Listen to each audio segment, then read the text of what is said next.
वैसे वो geography of India का पार्ट नहीं, फिजिकल ज्योग्राफी का पार्ट है। तो हम थोड़ा सा इसलिए उसके बैकग्राउंड में जा रहे थे कि बेस लेवल पर जो कभी नहीं पढ़ा रहता है ज्योग्राफी, तो उसकी भी समझ में आ जाए। तो इसलिए हम soil profile, components of soil, soil है क्या, मतलब ये बताने की कोशिश कर रहा था कि ज्योग्राफी ऑफ इंडिया में डायरेक्ट सॉइल का डिस्ट्रीब्यूशन कहाँ कहाँ कौन सी सॉइल पर, उसकी विशेषताएं क्या, ये डायरेक्ट पढ़ाया जाता है। डायरेक्ट जब आप पीछे कुछ पढ़े तो डायरेक्ट समझ में आ जाता है। मैं ये मान के रहा था आपने ज्योग्राफी कभी नहीं पढ़ी है, मैं ये मान के चल रहा था कि आप ज्योग्राफी नहीं पढ़े हैं, तो थोड़ा सा मैं बेस से लेकर चल रहा था, इसलिए मैंने उसको मुझे तरह के सर पढ़ा दिए होंगे इंडिया सॉइल। तो जो बेसिक चीज़ है चलिए मैं वही बता देता हूँ। सॉइल प्रोफाइल, सॉइल प्रोफाइल पढ़ना चाहता है लोग? सभी लोग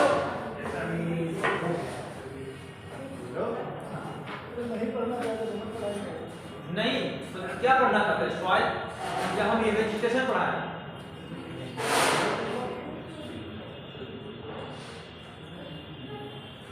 क्योंकि सॉइल प्रोफाइल जो होती है हम ये वहां से इसलिए पढ़ा रहे थे कम से कम वो बातें चीजें आपकी समझ में आ जाए। मैंने कहा कंसेप्ट क्लियर होना चाहिए। कंसेप्ट मींस क्या होता है, विचारों का एक सेट होता है दिमाग में हमारे, वो होना चाहिए, बिल्कुल क्लियर होना चाहिए। सॉइल है क्या, बनती कैसे है, कैसे इसकी उपयोगिता है, मैं यहाँ से चलने की कोशिश कर रहा था। तो सर चलिए प्रकारों पढ़ा दे, कोई बात नहीं, मैं पढ़ा देता हूँ सॉइल प्रोफाइल क्या।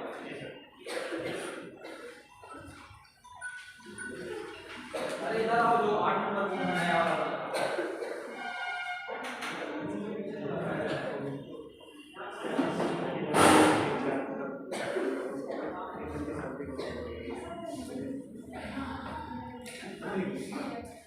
Soil profile.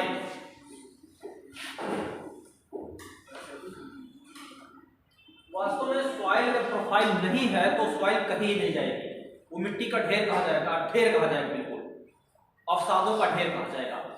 ये सॉइल प्रोफाइल बनती कैसे है, ये है क्या, इसके बारे में दरअसल ये जो हमारी सॉइल है ऊपर से नीचे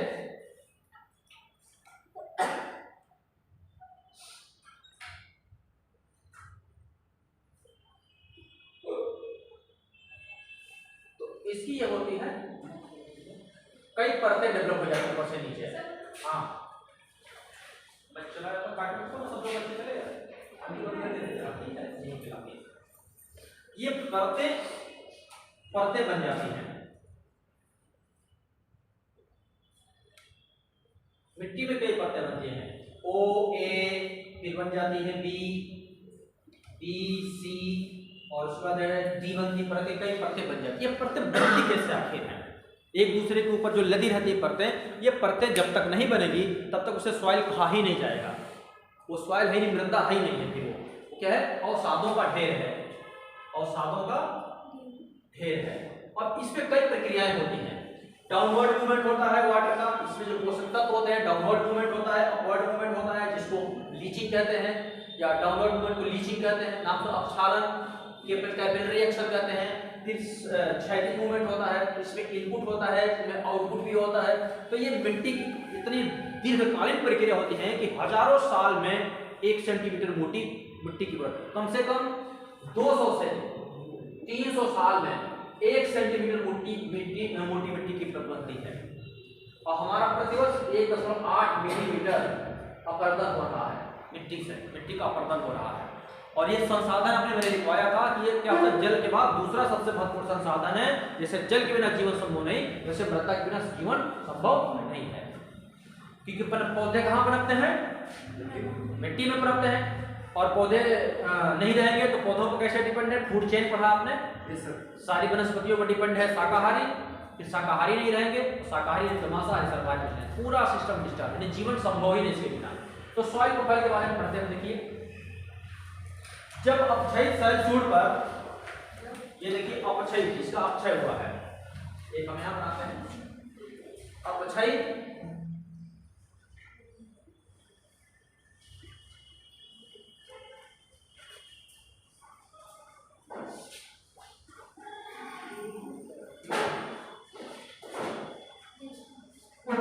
खुल गया। अरे मैंने किसी को दिया वो कौन सी थी, उसको फोन करो, ग्रुप में डालो, किसी को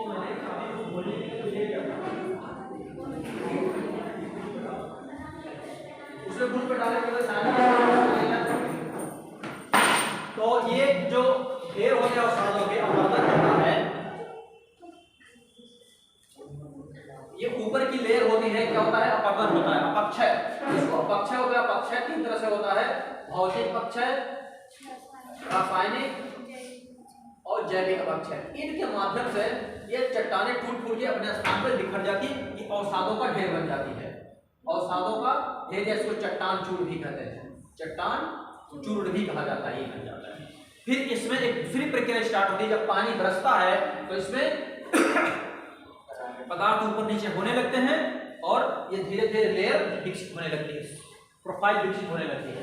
तो लिखिए, जब अपक्षयित सेल चूर्ण पर, जब अपक्षयित सेल चूर्ण पर, ये अपक्षय हुआ है, अपक्षयित सेल चूर्ण पर मृदा निर्माणक प्रकर्मों द्वारा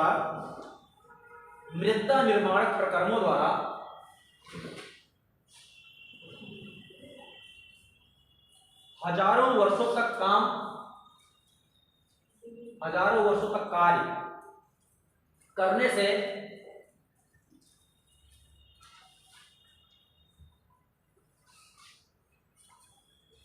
उसमें विभिन्न समानांतर परतें बन जाती हैं, उसमें विभिन्न समानांतर परतें बन जाती हैं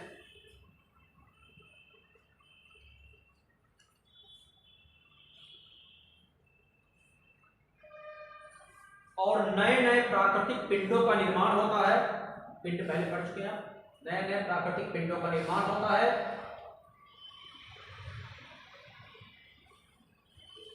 जो मूल सेल मलबे से, ध्यान दीजिए सर, ये जो चट्टान चूर्ण है स्टार्ट बना, इससे बिल्कुल डिफर हो जाता है, चेंज होता है। जो मूल सेल मलबे से बिल्कुल भिन्न होता है, जो मूल सेल मलबे से बिल्कुल भिन्न होता है,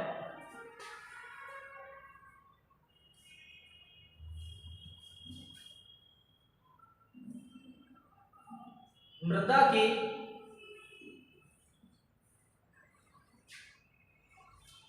इन विभिन्न परतों को संस्तर कहते हैं।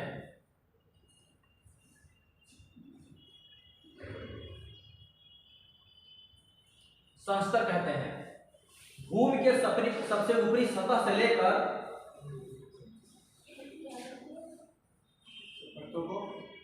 संस्तर कहते हैं। ये देखिए, ये भूमि की सबसे ऊपरी सतह है, ये ऊपरी सतह से लेके आधार स्तर तक के बीच के समस्त संस्तरों को मृदा प्रच्छेदिका कहते हैं। लिखिए, भूमि के सबसे ऊपरी सतह से लेकर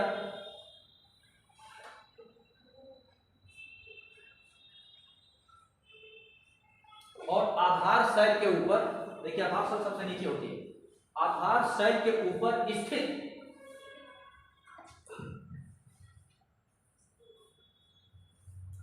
समस्त मृदा संस्तरों को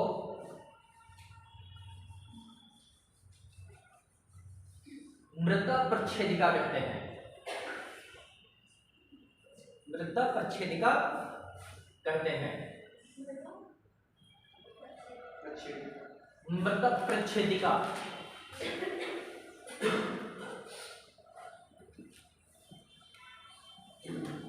इसे कहते हैं मृदा प्रच्छेदिका को सॉइल प्रोफाइल।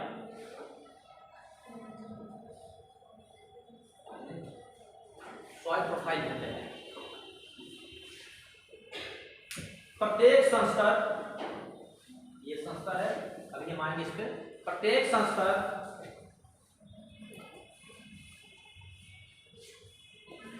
एक दूसरे से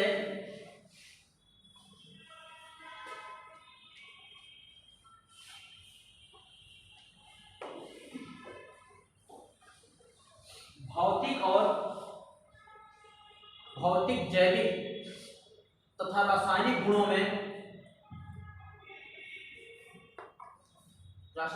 में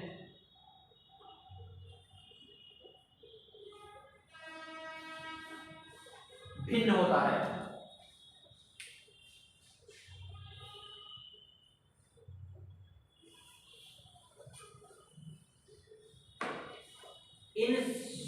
संस्तरों को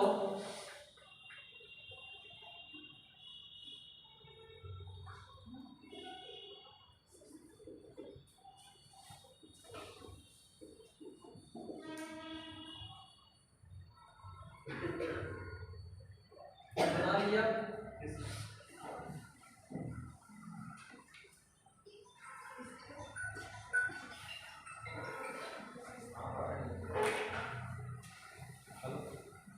हाँ बताइए। हाँ 5,000 मेरे पास है अभी। हाँ मेरे पास है। तो वो अभी मैं निकलता हूँ, बात करता हूँ आपसे, थोड़ा पढ़ा इन संस्थानों को ए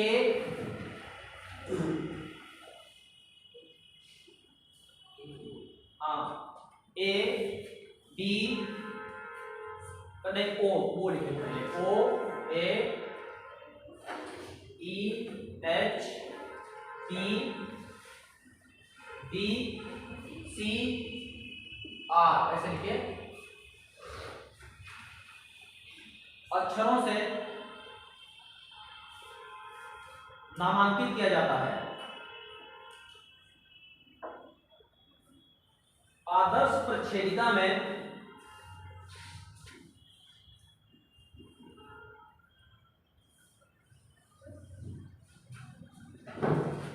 एक आदर्श प्रच्छेदिका में सभी संस्तर पाए जाते हैं।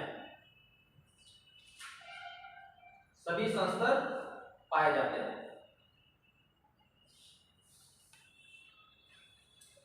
यह है ओ संस्तर, ओ में है O1 O2। यह है ए संस्तर A1 A2 A3 D1 D2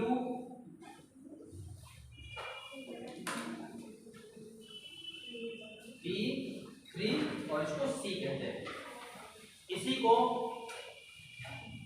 इसको L भी कहते हैं, H कहते हैं, इसको A E इसको कहते हैं B, इसको C संस्तर कहते हैं। ये जैविक संस्तर होता है O, जैविक संस्तर। ये परत, ये संस्तर मृदा में ऊपर से नीचे जाने पर कुल मोटी मृदा 3 फीट होती है। यह 3 फीट होती है, ऊपर से नीचे लंबाई तक होती है, मात्र 3 फीट गहराई होती है। जो मृदा जितनी अधिक गहरी होती है उसे उतना बेहतर अच्छा माना जाता है। पहाड़ों पर छिछली मृदा होती है, जहां पे फ्लैट होता है, मैदानों में गहरी मृदा होती है। गहरी मृदा पौधों के विकास के लिए अच्छी होती है और एक अच्छी प्रौढ़ मृदा में सभी संस्तर पाए जाते हैं, लेकिन सभी मृदा में सभी संस्तर नहीं पाए जाते हैं। पहाड़ी क्षेत्रों पर 1-2 संस्तर होते हैं, कहीं पे 3 संस्तर होते हैं, कहीं नीचे वाला संस्तर गायब है, कहीं नीचे वाला संस्तर गायब है, कहीं ये संस्तर गायब है। तो ये संस्तर सभी मृदाओं में नहीं पाए जाते हैं। एक आदर्श आइडियल प्रोफाइल होती है, उसमें सारे ये संस्तर पाए जाते हैं। इनकी विशेषता क्या है एक दूसरे से जरा देख लिए। सबसे ऊपर वाला कहते हैं जैविक संस्तर। जैविक संस्तर, उसमें जो L होता है वो भी जैविक संस्तर, और जो L होता है ताजी पत्तियों का ढेर होता है। ताजी पत्तियों का ढेर होता है। H होता है आंशिक रूप से वियोजित, आंशिक रूप से वियोजित। आप देखिए पेड़ पौधे के नीचे जाएंगे तो ताजी पत्तियों को जो सड़ी नहीं रहती अभी तक, तो वो संस्तर जो सबसे ऊपर होता है 2-4 सेंटीमीटर मोटा होता है, 1 सेंटीमीटर 2 सेंटीमीटर। तो ये ऊपर वाला होता है बिल्कुल, इसमें कोई भी डिकम्पोजिशन नहीं हुआ रहता है। उसके ठीक नीचे जो संस्तर H संस्तर होता है, इसमें ह्यूमस होता है। इसमें रूप इसका H से ह्यूमस बना हुआ है, आंशिक रूप से वियोजित होता है। उनमें थोड़ा सा आधा सड़ा होता है, आधा बिना सड़ा होता है।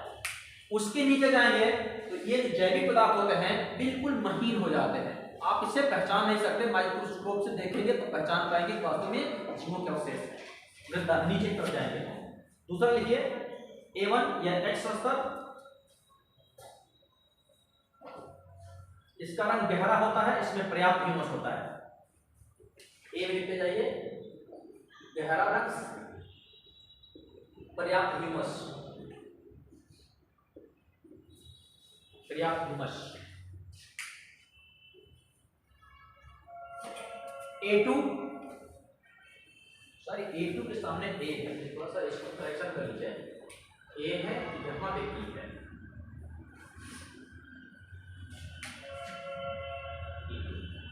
खनिज संस्तर A2 ये खनिज संस्तर होता है, इसमें खनिज पदार्थ अधिक होते हैं। मैंने कंपोनेंट्स बताए थे, क्या क्या होते हैं मृदा के कंपोनेंट्स? खनिज पदार्थ, ह्यूमस, और ये क्या होते हैं, जल और गैसें होती हैं, तरल गैसें होती हैं। तो यहाँ पे खनिज पदार्थ हम ज्यादा होते हैं। ह्यूमस सबसे ऊपरी परतों में ज्यादा पाया जाता है, नीचे की परतों में कम होता जाता है। यहाँ पे इस वाले परत में खनिज पदार्थ की अधिकता होती है। लिखिए दूसरा, A2 में खनिज संस्तर, इसका रंग हल्का,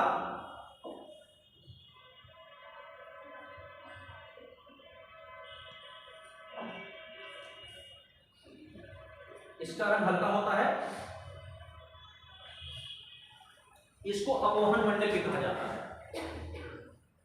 अपवहन मंडल, क्योंकि जब पानी बरसता है इसे तो ये रिस के आता है, तो इस जोन में जो मिनरल्स होते हैं, ह्यूमस हो गया आपका, सिलिका हो गई, ह्यूमस सिलिका, तो ये रिस के आते हैं और इस परत में आके जमा हो जाते हैं। यहाँ पे ये मृदा निर्माण प्रक्रम, जब पानी बरसता है तो खनिज जो होते हैं इस A2 संस्तर से बह के नीचे आते हैं, यहाँ पे जमा हो जाते हैं, इसलिए इसको अपवहन मंडल भी कहा है। इसको कहते हैं विनिक्षेपण मंडल, विनिक्षेपण मंडल कहा जाता है। यहां से आता है जब पानी बरसता है। इसी प्रक्रिया को पदार्थों का, जब पानी बरसता है मिट्टी में तो पानी बह के इसके नीचे जाता है, तो उसके साथ जो घुले हुए पदार्थ होते हैं, जैसे मृतिका हो गई, चूना हो गया जो पानी में घुल जाते हैं, ह्यूमस हो गया, महीन कण, वो क्या होता है इसके नीचे चले जाते हैं मिट्टी में, और वो आके जमा होते हैं A2 संस्तर में जाते हैं। इसलिए इसको विनिक्षेपण मंडल कहते हैं, इसको जमाव होता है यहाँ पे, और यहाँ पे होता है, यहाँ से अपवहन होता है। इसी प्रक्रिया को लीचिंग कहते हैं। भारत की मृदाओं पे जहां पे वर्षा ज्यादा होती है वो मिट्टी क्या होती है, लीचिंग होती है। लीचिंग,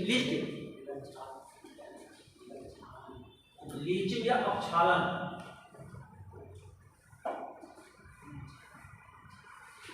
इससे पोषक तत्व तो नीचे बहकर चले जाते हैं, निचले गहराई में चले जाते हैं, ये मिट्टी अनुपजाऊ हो जाती है। ये संस्तर B1 लिखिए, ये ट्रांजिशनल संस्तर होता है। ये भी है संक्रमण, संक्रमण संस्तर होता है, ये भी संक्रमण। इसकी विशेषता A से ज्यादा मिलती है, लेकिन A B दोनों के कैरेक्टर मिलते हैं। इन दोनों में, इन दोनों के B और A दोनों के कैरेक्टर मिलते हैं, लेकिन ये इससे ज्यादा मिलता जुलता है और B वाला ये इससे ज्यादा मिलता जुलता है। उसके बाद B2 लिखिए, B2 खनिज पदार्थों का निक्षेपण, खनिज पदार्थों का निक्षेपण।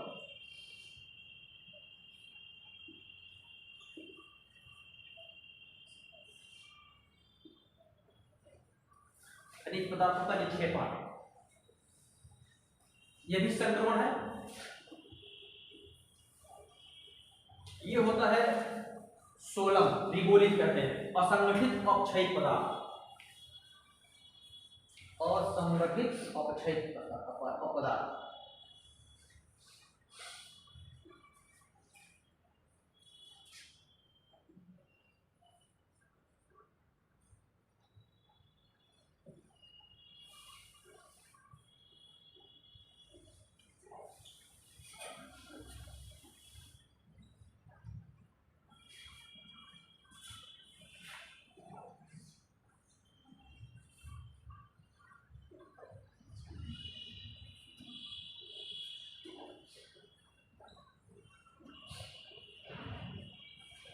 देखिए मिट्टी कितनी मोटी परत का अपर्दन हुआ है, तो यहाँ वाला जो होता है इसमें कोई भी मिलावट नहीं, केवल खनिज पदार्थ होते हैं असंगठित, केवल अपर्दन होकर ढेर पड़ा हुआ मिट्टी का।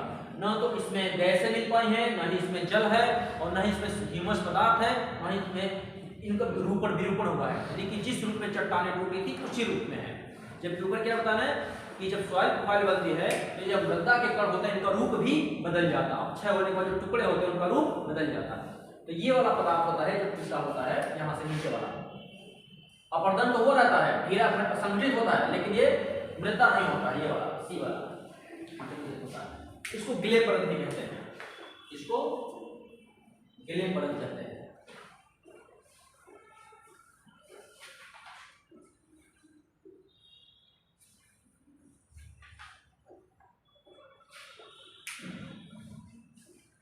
अब बात यह है कि वाकई मृदा प्रक्षेपण का विकास हो कैसे जाता है। ये परतें अलग अलग हुई हैं, जमीन पर पड़ी अपरदन हुआ, अलग अलग परतें अलग अलग हुई, वो कौन से प्रक्रम है जो इनको अलग करते हैं, मृदा का विकास होता है। तो मृदा निर्माण प्रक्रम, देखिए मृदा निर्माण प्रक्रम या स्वायत्त प्रच्छेदिका के मृदा प्रच्छेदिका का विकास या जनन, मृदा प्रच्छेदिका का विकास या जनन।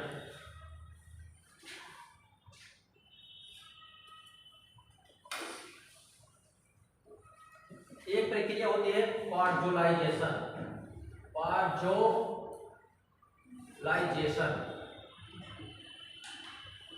पार्जोलाइजेशन होती है।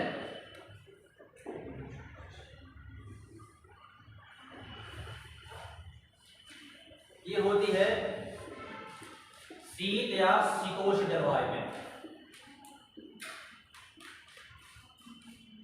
जलवायु में होती है।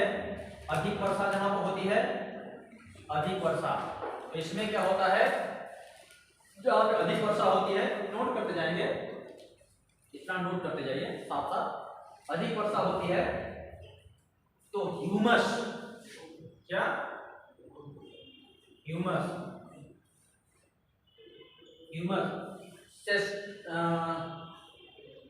सेस्क्वी ऑक्साइड,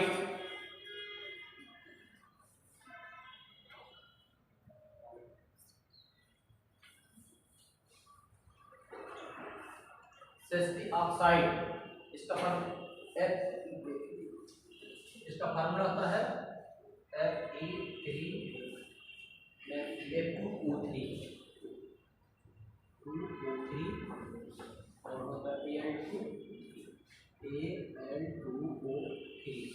ये होता है इसका फार्मूला और ह्यूमस होता है। ये क्या होता है, ऊपर से नीचे की तरफ बह के चले जाते हैं।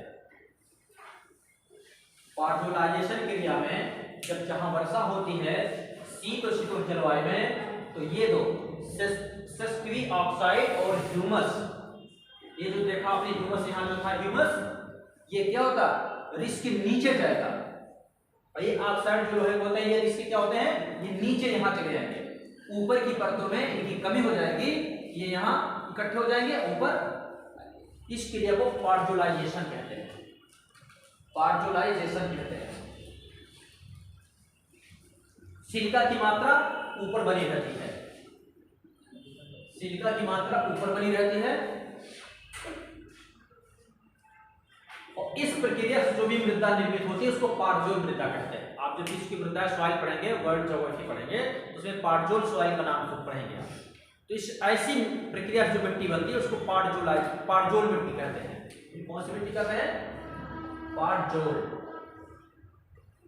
मृदा। लैटराइट मिट्टी का नाम सुना होगा, थोड़ा सा देखते हैं लैटराइट मिट्टी कैसे बनती है।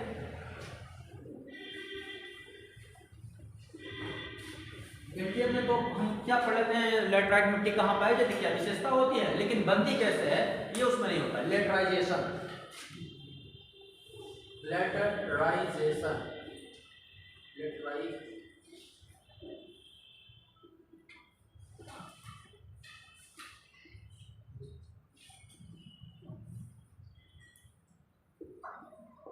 ये प्रक्रिया तब होती है जहां पानी बरसता हो, 200 से ज्यादा सेंटीमीटर वर्षा हो।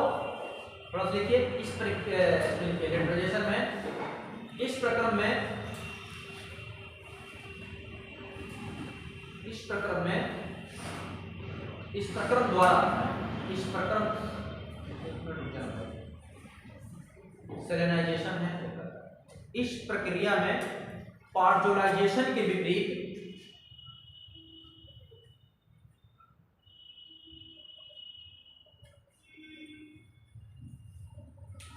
सिलिका,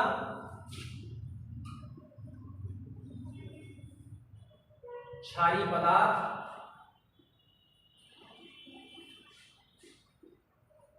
चूना, ये सब कहां चले जाते हैं? नीचे चले जाते हैं सब। ऊपर की परतों में क्या बचा रह जाता है? फिर जब ये नीचे चले जाएंगे तो वो बचा रह जाता है ह्यूमस। ये ह्यूमस भी नीचे चला जाता है। ह्यूमस कहाँ गया? ह्यूमस भी नीचे चला जाता है। ऊपर क्या बचा रह जाता है? वही सेस्क्वी ऑक्साइड।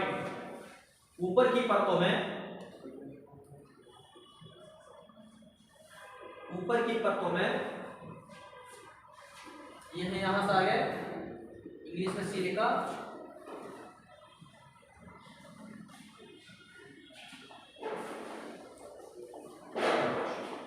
ये यहां से ट्रांसफर होकर चले गए। यहां से ऊपर की परतों में बचा रह गया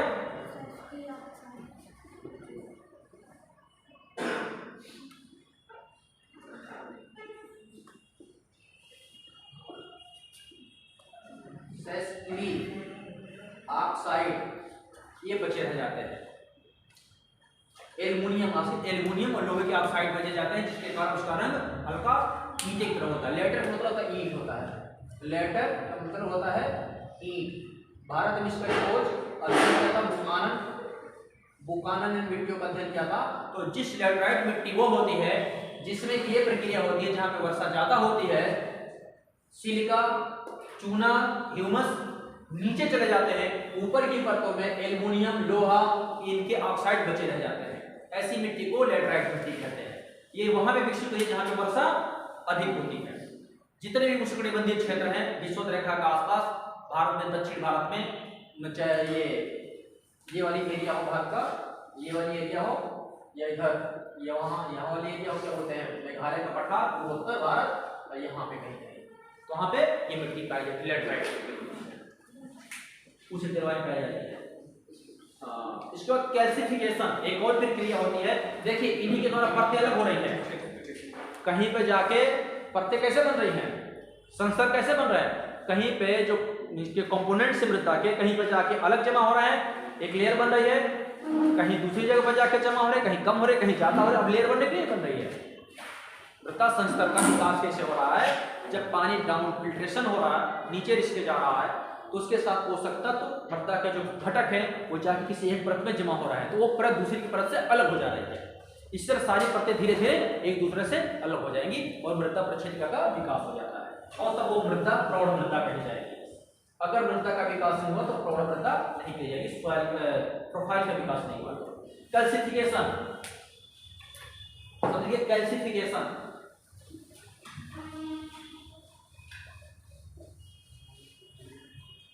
कैल्सिफिकेशन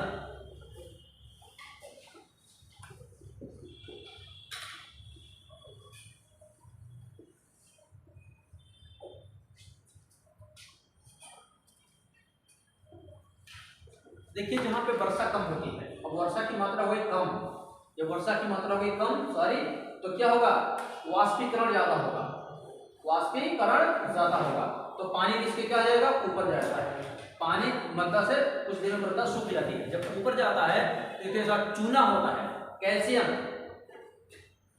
आयन हो जाती है, भूत ऊपर चढ़ते हैं। कैल्शियम जो यहाँ पे है ये ऊपर आएगा, यहाँ आएगा, यहाँ आएगा, कैल्शियम ये जो ऑक्साइड है ये ऊपर चढ़ के आ गया इसको। अब मृदा नीचे से देखिए पोषक तत्व, अब जब वाष्पीकरण ज्यादा होगा, वर्षा कम होगी, तो चूना का नीचे से ऊपर की परत में जाता है, इसको कहते हैं कैपिलरी एक्शन, केशिका क्रिया, हिंदी में केशिका क्रिया, कैपिलरी एक्शन। तो एक चूना की लेयर होती है मृदा के ऊपरी परत के नीचे, थोड़ी सी गहराई में एक कंकड़ की परत, जिसको कंकड़ कहते हैं। कंकड़ नाम सुना, कंकड़ ऊपर की परत हटाओ, खोदो 1-2 फीट मिट्टी खोदो तो नीचे कंकड़ की जो रॉक्स टाइप के होते हैं, गोल गोल होते हैं, नोडल्स के रूप में चिपके होते हैं, उससे निकलते हैं। वहाँ पे ये चूना इतना सफेद हो कि लोग ऊपर की परत को हटा के नीचे से कंकड़े निकालते हैं, और इस पर सड़क की पटाई होती थी। पहले सड़क की पटाई होती थी और लोग उसमें से भी चूना निकालते थे, और घरों की दीवारें, कच्ची दीवारें होती थी, उसकी पुताई भी करते थे चूना। तो ये इसमें इसको कहते हैं कैल्सिफिकेशन। कैल्सिफिकेशन में चूना नीचे से ऊपर की तरफ, क्योंकि चूना पानी में जल्दी घुल जाता है तो पानी के साथ ऊपर नीचे जाते रहते हैं। इसमें होता है केस्का क्रिया द्वारा कैल्शियम लवणों का ऊपरी संस्तरों में संचयन होता है। एक लाइन लीजिए, कैल्सिफिकेशन केस्का क्रिया द्वारा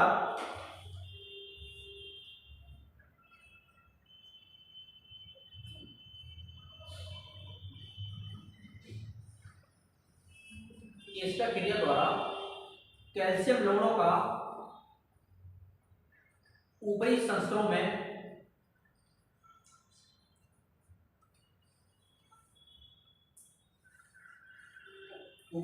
संचयन होता है।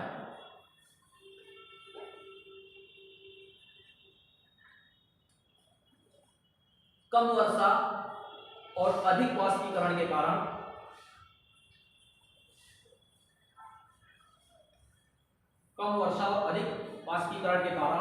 क्षारीय पदार्थों की अधिकता हो जाती है। ऐसी पदार्थों में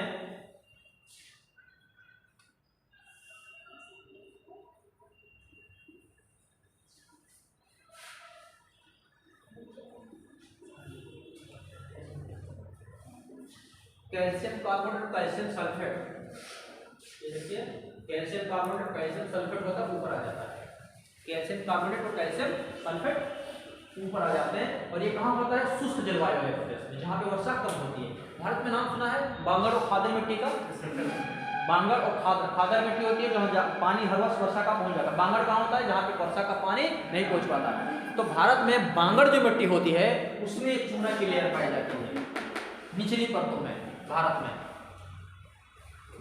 बांगर मिट्टी में। अब एक और होती क्रिया सेलेनाइजेशन। देखिए इसमें मैंने कैसे बताया परतें कैसे विकसित होती है, या तो डाउनवर्ड मूवमेंट होता है पदार्थों का या ऊपरी अपवर्ड मूवमेंट होता है। डाउनवर्ड मूवमेंट को क्या कहते हैं? लीचिंग कहते हैं। जो नीचे जाते हैं उसको क्या कहते हैं? अपक्षालन या लीचिंग।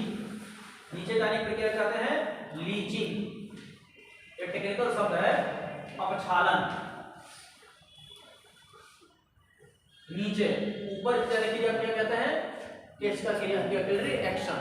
आपने देखा होगा आपके जब दिया हुआ जलाते हैं तो नीचे बत्ती होता, तेल नीचे होता है लेकिन बत्ती के मानो ऊपर चढ़ता जाता है, उसको क्या केस्का क्रिया कहते हैं।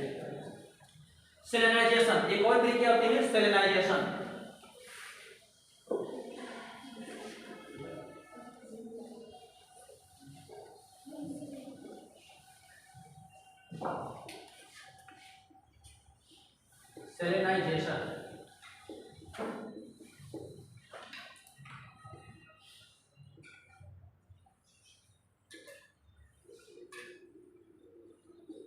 सेलेनाइजेशन इस प्रक्रम में मृदा के ऊपरी परतों में लवणों का संचयन होता है।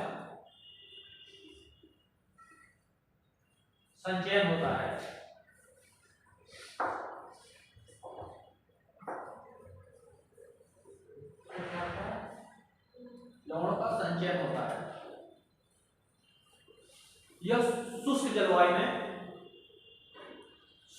वाले प्रदेशों में अधिक होता है।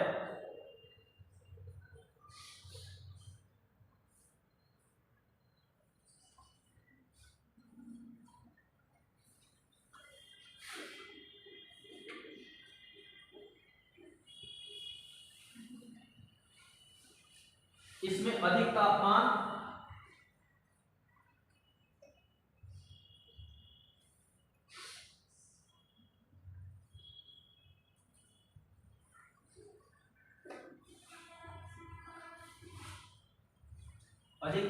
और कम वर्षा के कारण इसमें क्या होता है कि वाटर लेवल, जैसे मान लीजिए पानी का लेवल सी लेवल यहाँ है, ये धीरे धीरे सी लेवल ऊपर पहुंच जाता है। जहाँ पे नहरी सिंचाई होती है, नहर द्वारा सिंचाई होती है, बहुत ज्यादा सिंचाई होती है, तो सी लेवल जो अंडरग्राउंड वाटर लेवल है ऊपर चढ़ता जाता है। और ऊपर क्या होता है, जो लवण होते हैं इसमें सोडियम, पोटेशियम, कैल्शियम, मैग्नीशियम के लवण होते हैं, ये लवण उस पर बन जाते हैं, खेती लोग नहीं रहती है। तो इस तरह की प्रक्रिया हो रही है जहाँ पे नहर सिंचित क्षेत्र है भारत में, पश्चिम उत्तर भारत, पंजाब, हरियाणा, पश्चिम उत्तर प्रदेश में। सेलेनाइजेशन तो है लवणीकरण, मृदा का लवणीकरण, उसमें लवण ज्यादा हो जाते हैं तो फसलें नहीं हो पाती हैं। इसी की एक प्रक्रिया होती है जो दूसरे होते हैं जिस पर रेह बनते हैं। रेह का नाम सुना है? ऊसर। ऊसर की प्रक्रिया, ऊसर की प्रक्रिया इसी प्रक्रिया द्वारा बनती है जिसमें इस ऊपरी परत में सोडियम, पोटेशियम, कैल्शियम, मैग्नीशियम के लवण इकट्ठे हो जाते हैं तो एकदम भूरी परत बन जाती है, सफेद सफेद परत बन जाती है, वो फिर अनुपजाऊ हो जाती है मिट्टी। ये प्रक्रिया होती है। और उसको भी थोड़ा लिख लीजिए, एल्केलाइजेशन।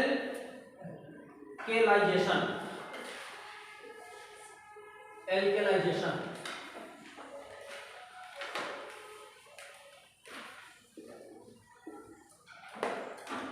एल्केलाइजेशन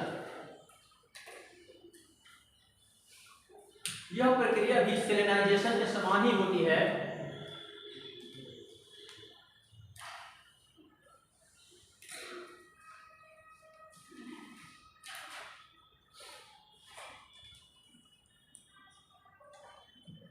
यह प्रक्रिया भी सेलेनाइजेशन के समान ही होती है।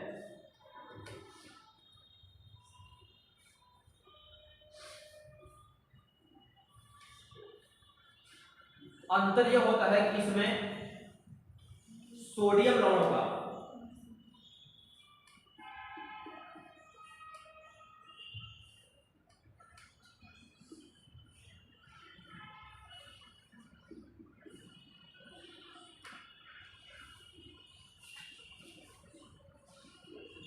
ये दो लवण होते हैं, सोडियम लवणों, ये दो लवण है, सोडियम लवणों का संचयन होता है।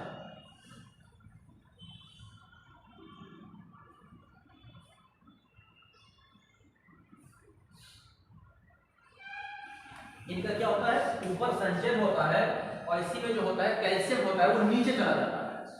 कैल्शियम क्या होता है? नीचे जाता है। सल्फेट और कैल्शियम नीचे चले जाते हैं।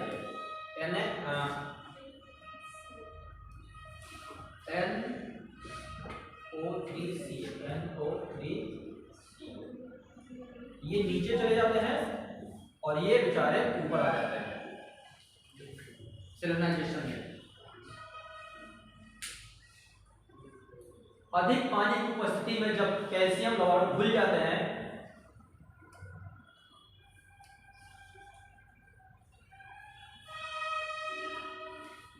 तो मृदा क्षारीय हो जाती है।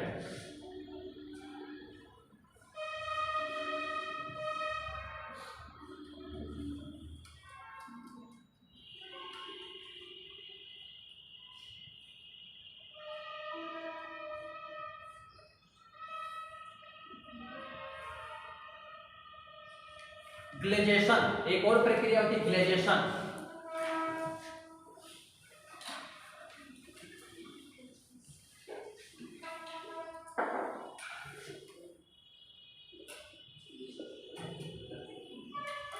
ग्लेजेशन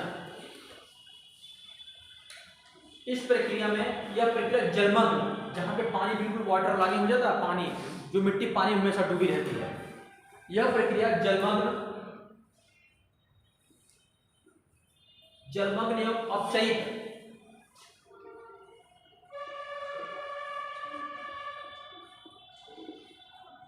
अपचयित अपचयित अवस्था में होती है। मृदा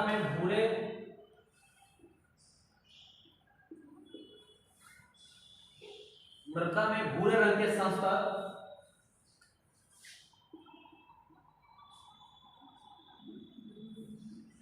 कैल्शियम, मैग्नीशियम, फेरस और मैंगनीज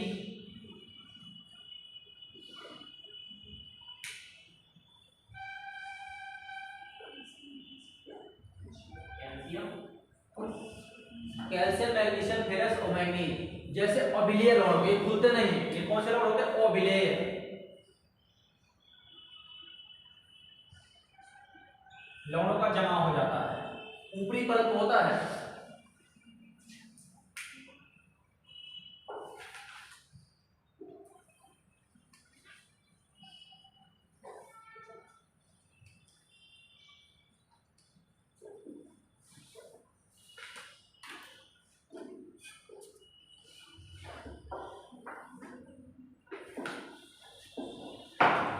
तो इन प्रक्रियाओं द्वारा मृदा की विभिन्न परतों का विकास हो जाता है।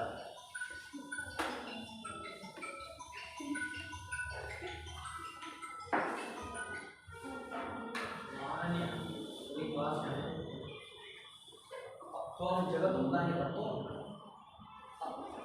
नहीं भी नहीं पहुंचे अभी निकल हमारे दुकान पे ये देखिए इस तरह से कैसे प्रक्रिया होती है।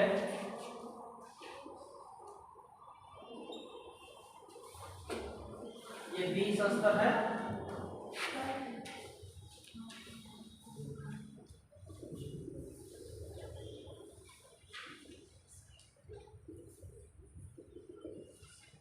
पानी ब्रश रहा है, पानी आ रहा है इसमें, आयन यहां बच गए,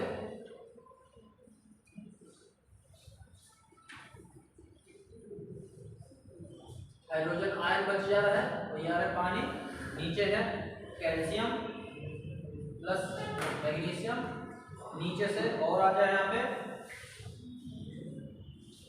पोटेशियम के आयन, ये और नीचे आएंगे, ये आयन बह के निकल जाएंगे पानी में, यहीं से जब ड्राई होगा ऊपर जाएगा, जब ड्राई होगा एक ही सीजन एक ही मिट्टी में जब पानी बरसेगा ये नीचे जाएंगे, और जब पानी सूखेगा वाष्पीकरण होगा तो ये फिर ऊपर की तरफ जाएंगे। तो ऊपर नीचे होते होते इन परतों का सबका अलग अलग विकास हो जाता है, कहीं कहीं जाके फिर ये फिक्स हो जाते हैं। ये प्रक्रिया होती है, पार्टुलाइजेशन है, कैल्सिफिकेशन है, इसी प्रक्रिया होती रहती है। तो इस तरह से मृदा संस्तरों का विकास हो जाता है। जिस मिट्टी में अगर मृदा संस्तरों का पूरी तरह से विकास नहीं हुआ है वो अच्छी मिट्टी नहीं मानी जाती, उसमें फसलें उतनी अच्छी नहीं होती। इन संस्तरों का विकास होना और लंबे समय की प्रक्रिया हजारों साल में विकसित होती है मिट्टी। इसलिए मिट्टी क्या है, एक बहुत ही अमूल्य संसाधन है, इसको बनने में हजारों साल लगते हैं, जो कि हमको लाइफ को सपोर्ट करती है। इससे प्लांट्स हैं उनकी लाइफ को सपोर्ट करती है, जिन पर पूरा इकोसिस्टम बेस्ड है। तो इसलिए इनकी प्रोटेक्शन मिट्टियों का अपरदन होता है, मिट्टी की जो अपरदन सबसे खतरनाक क्रीपिंग डेथ कहा जाता है, मृदा की रेंगती हुई मृत्यु कहा जाता है जो अपरदन होता है। तो ये बताया मैंने, इंडिया में 1/8 mm मिलीमीटर प्रति वर्ष मिट्टी की ऊपरी लेयर कट के रह जा रही है। इस साल से 80 साल में कितने हो जाएंगे, हर वर्ष 8 साल में 1 मिलीमीटर, और 80 साल में 1 सेंटीमीटर मोटी परत, 80 साल में 1 सेंटीमीटर मोटी परत कटने चली जाएगी। 1 फीट बनने में 200-400 साल में ये मिट्टी बनकर कटती चली जाएगी, जिसको बनने में हजारों साल लगे। तो मिट्टी का जो अपरदन की दर है, इस तरह से ये बड़ी खतरनाक चीज है। सॉइल एक बहुत बड़ा संसाधन है हमारे देश के लिए, सभी के लिए जीवन इस पर डिपेंड करता है। इसको बचाने के लिए बहुत सारे कवायद चल रही हैं, जैसे जल संसाधन है, चाहे दूसरे इसके संसाधन चल रहे हैं। मिट्टी निर्माण के जो कारक होते हैं, इसमें एक जेनी ने फार्मूला दिया था, वो लिख लेते हैं आप लोग। सॉइल प्रोफाइल समझ गए? Yes sir. बड़ी 60 में यार दवाई बड़ा कम रहता, करें क्या आप लोग कहिए उनसे कि थोड़ा सा लेक्चर का समय बढ़वाइए। समय बढ़वाइए मतलब कि जो लेक्चर टाइम हो रहा है, चलो बंद करो।